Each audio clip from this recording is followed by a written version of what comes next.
بسم اللہ الرحمن الرحیم۔ السلام علیکم محترم ناظرین۔ دوستو، آپ لوگ جانتے ہیں کہ یہ پٹھان کون ہیں؟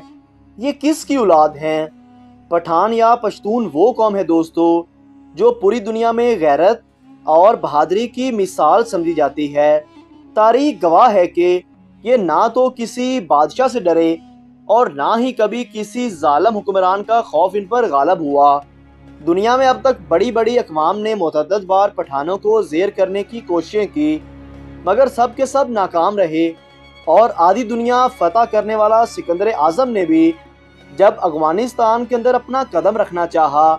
تو پٹھانوں نے دنیا کی سب سے بڑی فوج کو بھی دھول چٹا دی، اور یہ سلسلہ امریکہ کو افغانستان سے بھگانے کی صورت میں آج تک ایسے ہی جاری ہے۔ لیکن یہ آخر پٹھان ہیں کون اور کس نسل سے تعلق رکھتے ہیں؟ یہ کس نبی کی امت ہیں؟ اور رسول اللہ صلی اللہ علیہ وآلہ وسلم نے ان لوگوں کے لیے کیا دعا فرمائی تھی؟ آج کی اس ویڈیو میں ہم دنیا کی اس بہادر قوم کے بارے میں ڈسکس کریں گے دوستو۔ پٹھان کو اخوان کہتے ہیں۔ اخوان پتہ ہے کیوں کہتے ہیں؟ اخوان اس لیے کہتے ہیں کہ اخوان حضرت سلیمان علیہ السلام کے ایک بیٹے کا نام تھا،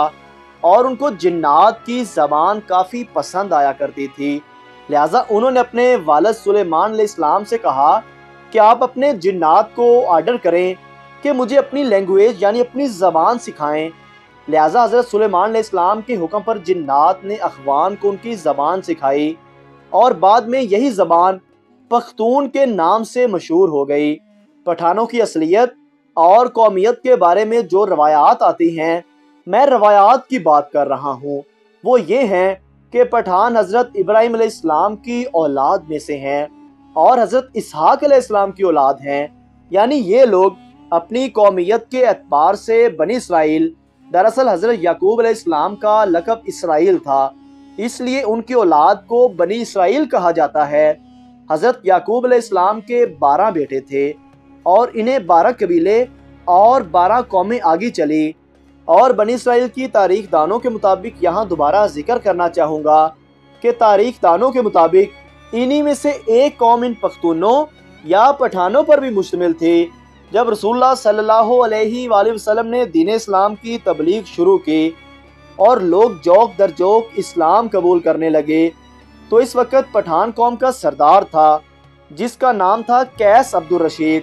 اپنے پورے خاندان کے ساتھ آپ صلی اللہ علیہ وآلہ وسلم کی ہاتھ پر بیعت کر کے مسلمان ہو گیا، جو کہ قیس ایک عبرانی لفظ ہے، لہٰذا آپ صلی اللہ علیہ وآلہ وسلم نے اس کو تبدیل کر کے عبد الرشید نام کو پسند فرمایا،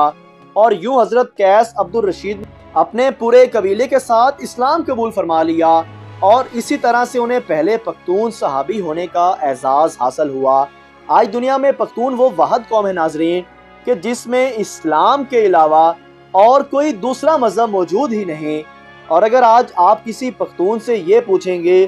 کہ وہ مسلمان ہیں یا پختون، تو وہ آپ کو جواب کچھ اس طرح سے دیں گے کہ ہم لوگ پچھلے 5000 سال سے پختون ہیں، جبکہ پچھلے 1450 سالوں سے ہم مسلمان ہیں۔ اب سوال یہ پیدا ہوتا ہے کہ اخوان قوم کو پٹھان کیوں کہا جاتا ہے؟ تو اس کے پیچھے کا واقعہ کچھ یوں ہے کہ جب کافروں نے مکہ مکرمہ پر قبضہ کر لیا تو رسول اللہ صلی اللہ علیہ وآلہ وسلم نے حضرت خالد بن ولید کو حکم دیا کہ جاؤ اور اپنے مسلمان بھائیوں کو جہاد پر بلا لاؤ۔ لہٰذا حضرت خالد بن ولید افغانستان کی طرف یعنی خراسان کی طرف گئے اور افغانی سردار قیس عبد الرشید کو رسول اللہ کا پیغام ارسال کیا، اور جلد ہی قیس ایک بڑے لشکر کی قیادت میں پختونوں کا ایک بہت بڑا لشکر لے کر مکہ مکرمہ کی طرف روانہ ہو گیا۔ شام کو حضرت خالد بن ولید رضی اللہ تعالیٰ نے آپ صلی اللہ علیہ وآلہ وسلم کو یہ خوشخبری سنائی کہ اخوانیوں نے آتے ہی مشرکین کا قتل عام شروع کر دیا، اور تمام کافروں کا صفایا کر کے اب اخوانی قابض ہو چکے ہیں۔ جب آپ صلی اللہ علیہ وآلہ وسلم نے یہ سنا، اسی وقت آپ کی زبان سے یہ الفاظ نکلے کہ بتان، اور پھر آپ نے فرمایا اللہ ان کی آل اولاد کو فروغ بخشے گا اور ان کے قبیلے کی طاقت اور تعداد سب سے زیادہ ہوگی۔ اس کے بعد آپ صلی اللہ علیہ وآلہ وسلم نے دعا کی کہ اس مرد یعنی قیس عبد الرشید کی نسلوں سے ایک عظیم قبیلہ پیدا ہو جس کے افراد قیامت تک سلامتی اور اتحاد کے ساتھ شریعت محمدی پر ثابت قدم رہیں گے۔ اب لفظ بتان ایک عربی زبان کا لفظ ہے جس کا مطلب ہے لکڑی، جو کہ بڑے بڑے سمندری جہازوں میں اس کو انسٹال کیا جاتا ہے، اس کو لگایا جاتا ہے، جس کو سمندر کا خطرناک پانی بھی کمزور نہیں کر سکتا۔ یعنی پٹھانوں کا ان کا یہ نام خود آپ صلی اللہ علیہ وآلہ وسلم نے دیا ہے، اور جب یہ لفظ پاک و ہند یعنی بر صغیر میں پہنچا تو بتان سے ہوتا ہوتا پٹھان ہو گیا، اور آج اسی قوم کو فارسی زبان میں پشتون اور ان کو مقامی زبان میں پختون اور اردو زبان میں پٹھان کہہ کر پکارا جاتا ہے۔ یہ قوم پوری دنیا کے مختلف علاقوں میں پھیلی ایک غیرت مند قوم شمار کی جاتی ہے، جن میں افغانستان، پاکستان اور بھارت صفحے اول پر آتے ہیں۔ پٹھانوں نے مختلف پروگراموں میں بھی بھرپور حصہ لیا۔ بعض انگریز مورخین کا ماننا ہے کہ پٹھان قوم ارجینیا کے کسی حصے میں رہا کرتی تھی، اور ارجینیا کے لوگوں کا بھی یہی کہنا ہے کہ پٹھان قوم انہی کا ایک حصہ ہے۔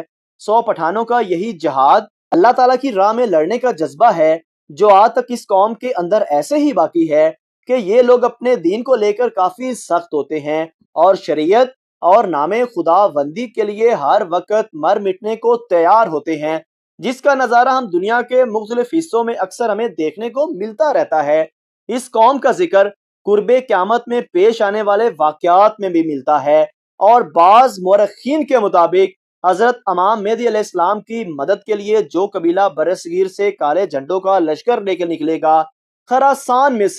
ان میں سے کافی بڑی تعداد انہی پٹھانوں پر مشتمل ہوگی۔ اس لشکر کے بارے میں آپ صلی اللہ علیہ وآلہ وسلم کا فرمان ہے کہ قرب قیامت ان کالے جھنڈے والے لشکر کا راستہ دنیا میں کوئی بھی نہیں روک پائے گا، یہاں تک کہ یہی کالے جھنڈے بیت المقدس کے اندر گاڑ دیے جائیں گے، نصب کر دیے جائیں گے، جبکہ دوسری بعض احادیث کے مطابق ان کا آغاز بھی خراسان یعنی موجودہ افغانستان سے ہوگا۔ چنانچہ کس قدر غیرت، جگر اور بڑی بڑی سپر پاور کو بغیر کسی ہتھیاروں کے دھول چٹا دینا، یہ سب یقیناً آپ صلی اللہ علیہ وآلہ وسلم کی دعاؤں کا اثر ہے، جو کہ آپ نے اس قوم سے خوش ہو کر ان کے حق میں اللہ تعالیٰ کے حضور کی تھی۔ دوستو، پٹھانوں کے بارے میں یہ ساری باتیں جو میں نے آپ کے ساتھ شیئر کی ہیں قرآن میں لکھی ہوئی ہیں، اور نہ ہی کسی حدیث میں ذکر کی گئیں، بلکہ یہ روایات ہیں۔ اسی لیے کیونکہ ویڈیو کے آخر میں آپ ضرور پوچھیں گے